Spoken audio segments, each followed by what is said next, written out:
I did not cause problem for you. Go back and return it. So integrity is just what God knows he wants to help us with. Living the truth is integrity. Telling the truth is honesty. Anything outside that is falsehood. No matter how you want to water it low or make it look reasonable, Bible says all liars.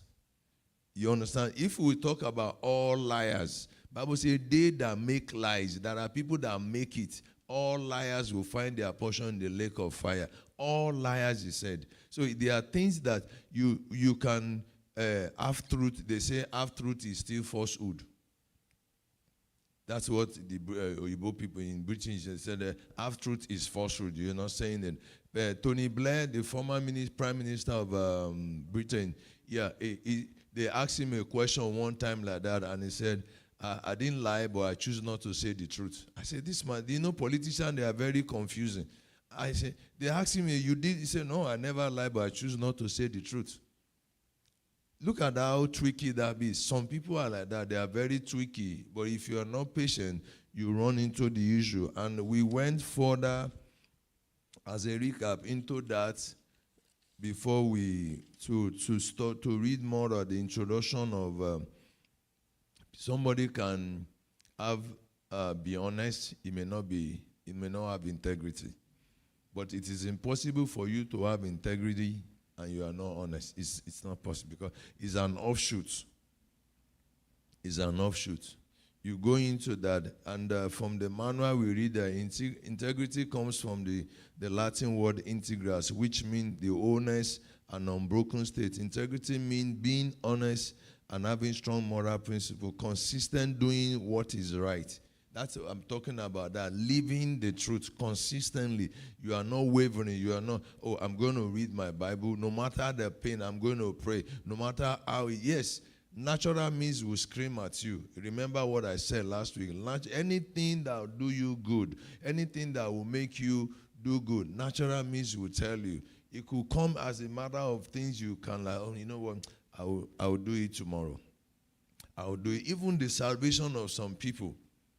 3 people that you found in the church, even the salvation of some people, Act of Apostles chapter 17, let me quickly read that place. Even the salvation of people, some they say, we'll do it later. And later have become eternity for some people. Later have become an Act of Apostles, let me quickly read that 17. Bible says when Paul was talking to the people, Act 17, yeah. And verse 32. No, let me start from the 31. Because he had appointed a day in which he would judge the whole world in righteousness by that man whom he had ordained, whereof he had given assurance unto all men, in that he raised him from the dead. And when they had the resurrection of the dead, some people mocked. Those are people you found in church. Message comes, some people mocked. Another said what? We will hear it again. Those that differ. It's not me, Mikol Lombaso, Mama Bolita. I will hear this later. Some people, Bible say, but the third group of people, albeit certain men clave to that word. Certain people believe. Verse 34, albeit certain people believed, among which were Dionysius and Areopagus, and these are women that they did a lot of wonders in the ministry of Paul. Somebody preached. The thing we hear in the church, I will go make use of this. Before you step outside, integrity is tested for you. Now let's go to why integrity, so that we quickly go through it. Why integrity? The first outline, I'm trusting God will be able to finish it today. It's mouthful. It's not a topic that we just gloss through. But why integrity? Let me ask that question. It's a great question. Why do we need integrity? Why not honesty? Do anybody want to say, why integrity in this last day? I think you need Both of them. You need both of them.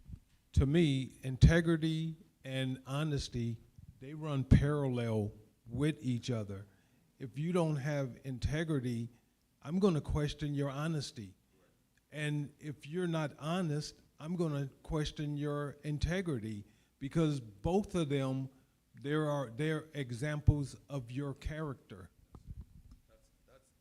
Thank you so much. That's why I said there are personal traits in behavioral theory of human being. Behavioral traits, for what we study in school, we know that when there are traits of men, different traits, different character, different temperaments. So you deal with people by their temperaments, by their traits. So it helps you to know, oh, this person had already know box different, but you know how to deal with people. People with that, there are some people, they lack characters, and characters is a formation of what honesty or integrity is of short, like you were. Thank you very much.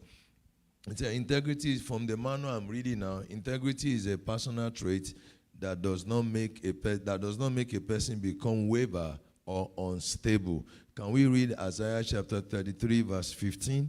Isaiah 33, 15, and see what the eagle-eye prophet Isaiah was saying there. All right. He will walk righteously and speak uprightly. He will despise the gain of oppression, who gestures with his hand, refusing bribe, who stop his ear from hearing of bloodshed and shut his eye from seeing evil. This is giving us the epitome of what depicts integrity here. He will walk righteously and speak uprightly. Not that you only speak bless you when you are in the church, and when you get home or you get somewhere else, you speak another language. You know, I went into a little bit of it that when John was thrown on the Aegean Sea in the Isle of Patmos, the thing Christ was telling him about all the 7 churches were strictly things about integrity. He said, remember where you are falling from. Remember, go back to your first love. It's about integrity. What were you doing before that you no longer do again? You said you will stand up and be a watchman for the church. You said you will pray for the pastor. Dr. Sheyi said it here this morning. Integrity is still interwoven in your assessment. What do they do? Why did they score some people low during promotion at job? They look at your consistency in attendance. They look at your safety skill so that you won't put the company. Do you represent the company's culture? They look at your integrity, or you are neither here nor. They will lay you off. They will lay you off. How tardy are you? We run to church anyhow we like, but we run quickly to clock so that we can meet the 8 hours gain and bonuses. Sir? Okay. Yeah, this situation happened to me this past week on Thursday. Something happened that the manager drove in, and one of the guys raised the boot. The thing hit the garage door, and it got spoiled. So I drove out the car, I saw it, I called on him that the garage door is broken. He said, who did it? He thought I did it. He said, you did it. I said, no, sir, I did not do that. The van, I just saw it and reported. So as God will have it, later this boy who did it came to confess and say, it happened when I was raising the boot. So he said, I said, I cannot own what I didn't do. I did not do it.